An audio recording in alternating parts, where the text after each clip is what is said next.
പെരുന്നാമാസം കണ്ടിട്ട് കിളി പോകുമെന്നൊക്കെ കേട്ടിക്കണോ? അതേ അവസ്ഥയായിരുന്നു എൻ്റെത്.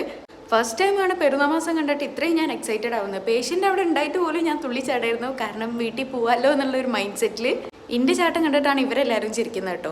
പിന്നെ ഒന്നും നോക്കില്ല, നേരെ റൂമിൽ പോയിട്ട് ബാഗും കാര്യങ്ങളൊക്കെ എടുത്തിട്ട് വന്നു. ഒന്ന് ഡ്യൂട്ടി കഴിഞ്ഞിരുന്നെങ്കിൽ പെട്ടെന്ന് തന്നെ വീട്ടിൽ പോകുമായിരുന്നു എന്നാണ് ഞാൻ ചിന്തിച്ചുകൊണ്ടിരിക്കുന്നത്. അങ്ങനെ നമ്മൾ ഡ്യൂട്ടിയൊക്കെ കഴിഞ്ഞ് എൻ്റെ വീട്ടിൽ പോകുന്നതിൻ്റെ ഫിച്ചൊക്കെയാണ് നിങ്ങളിപ്പോൾ കാണുന്നത്. ഇവിടെ പെരുന്നാൾ ധൂമ്പ് എന്നൊക്കെ പറഞ്ഞിട്ടുണ്ടെങ്കിൽ ഭയങ്കര അടിപൊളിയായിട്ടുള്ള ഒരു ആഘോഷമാണ് കേട്ടോ. ഇവിടെയുള്ള മനുഷ്യന്മാർക്ക് ഇതിലും വലിയ ആഘോഷം വേറെ ഇല്ല. റോഡ് സൈഡ് ഫുള്ള് ലൈറ്റും ആൾക്കാരും ഒക്കെ ആയിട്ട് അടിപൊളിയാണ്. ഞാൻ പോകുമ്പോഴാണെന്നുണ്ടെങ്കിൽ മനു എന്നെ വെയിറ്റ് ചെയ്തിരിക്കുന്നുണ്ടായിരുന്നു, എനിക്ക് അവൻ്റെ പെരുന്നാൾ സമ്മാനം തരാൻ വേണ്ടിയിട്ട്. അങ്ങനെ അവൻ്റെ കയ്യിൽ നിന്ന് അതും വാങ്ങിച്ച് നമ്മൾ നേരെ വീട്ടിലേക്ക് പോവാണ്.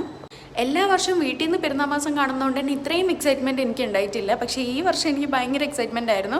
അങ്ങനെ ഞാൻ വീട്ടിലേക്ക് പോകുമ്പോൾ എന്തെന്നില്ലാത്ത ബ്ലോക്കായിരുന്നു റോഡിൽ. കാരണം ആൾക്കാരൊക്കെ പുറത്ത് സാധനങ്ങൾ വാങ്ങിക്കാനും അതിനും വേണ്ടിയിട്ടൊക്കെ ഇറങ്ങിയിട്ട്.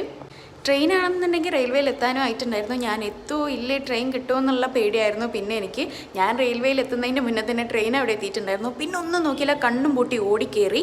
പെരുന്നാൾ തലേന്നായതുകൊണ്ടാണോ എന്നറിയില്ല, ഭയങ്കര തിരക്കായിരുന്നു ട്രെയിന്. അങ്ങനെ ഒരു 12-12:30 കൂടിയിട്ട് ഞാൻ തിരൂർ എത്തിയിട്ടുണ്ടായിരുന്നു. എൻ്റെ കാക്കാക്ക് പിന്നെ തിരയും അടിയില്ലാത്തതുകൊണ്ട് പോകാൻ പറഞ്ഞു ഇന്ന് ഈ ഓട്ടോ വിളിച്ചിട്ട് പോരുന്ന. പിന്നെ നമ്മളൊന്നും നോക്കിയില്ല, ഒരു ഓട്ടോ വിളിച്ച് നേരെ വീട്ടിലേക്ക് പോയി. സത്യം പറഞ്ഞാൽ ഞാൻ വർക്ക് ചെയ്യുന്ന സ്ഥലത്തുള്ള മനുഷ്യന്മാർ നോമ്പും പെരുന്നാളും ആഘോഷിക്കുന്ന പോലെ വേറൊരു സ്ഥലത്തും ആൾക്കാർ ആഘോഷിക്കുന്നത് ഞാൻ കണ്ടിട്ടില്ല കേട്ടോ. അങ്ങനെ നമ്മൾ നേരെ വീട്ടിലേക്ക് പോവാണ്. നമ്മളെ നാടും പരിസരമൊക്കെ കാണുമ്പോൾ എന്തെന്നില്ലാത്ത സന്തോഷവും സമാധാനം നമുക്ക് ഫീൽ ചെയ്യും. അങ്ങനെ നാട്ടിലെത്തിയപ്പോൾ അതാ ചെക്കന്മാർ പടക്കം പൊട്ടിക്കലും ഡിസ്കഷനൊക്കെ നടന്നുകൊണ്ടിരിക്കുന്നുണ്ട്. നാളെ എങ്ങനെയൊക്കെ ഫോട്ടോ എടുക്കുക എന്നുള്ളത് ഡിസ്കസ് ചെയ്യായിരിക്കും അല്ലേ. വീട്ടിലെത്തിയപ്പോൾ അനിയൻ എന്നെ വെയിറ്റ് ചെയ്തിരിക്കുന്നുണ്ട്. എന്തിനാണെന്ന് എനിക്കറിയില്ല. ചെന്ന പടം എനിക്കൊരു ഉമ്മയൊക്കെ തന്ന സോപ്പിട്ടു. എന്താണെന്നറിയില്ല, ഭയങ്കര സ്നേഹം. പോട്ടെ. അങ്ങനെ എത്തിയപാടെ ഞാൻ പെട്ടെന്ന് നോക്കിയത് മനു തന്ന ഗിഫ്റ്റായിരുന്നു കേട്ടോ. ഒരു 4-5 അത്തർ ഉണ്ടായിരുന്നു. എല്ലാ സ്മെല്ലും എനിക്കിഷ്ടമായി. പക്ഷേ എല്ലാവരും ഓരോന്ന് എടുത്തുകൊണ്ട് ഒന്ന് മാത്രമേ എനിക്ക് കിട്ടിയുള്ളൂ. ഞാനിങ്ങനെ എന്തെങ്കിലും കൊണ്ടുവന്നാൽ ഫസ്റ്റ് സ്മെല്ല് നോക്കുന്ന അടിച്ചു മാറ്റുന്നതാ ഇവനായിരിക്കും കേട്ടോ. വീട്ടിലെത്തിയ ഉടനെ ഫസ്റ്റ് കുളിക്കുന്നതിൻ്റെ മുന്നേ തന്നെ ഞാൻ ഈ വക പരിപാടിക്കാണ് നിന്നത്. പിന്നെ സെന വീട്ടിൽ നിന്ന് വന്നപ്പോൾ നല്ല അട കൊണ്ടുവന്നിരുന്നു. വേഗം അത് കഴിച്ചു.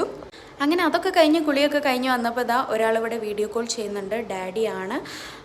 അത് കഴിഞ്ഞപ്പോൾ ഇതാ ഇപ്പുറത്ത് കിടന്നും ഇരുന്നൊക്കെ മൈലാഞ്ചി ഇട്ട് കൊടുക്കുന്ന എൻ്റെ പുന്നാര ബ്രദറിനെയാണ് നിങ്ങൾ കണ്ടുകൊണ്ടിരിക്കുന്നത്. അവസാനം ഒരു ചിരിയുണ്ട്, അത് നിങ്ങൾ മിസ് ചെയ്യരുത് ഗൈസ്. അപ്പോൾ സംഗതി കൊള്ളാം. അത്രയ്ക്കുള്ളൂ. ബായ്.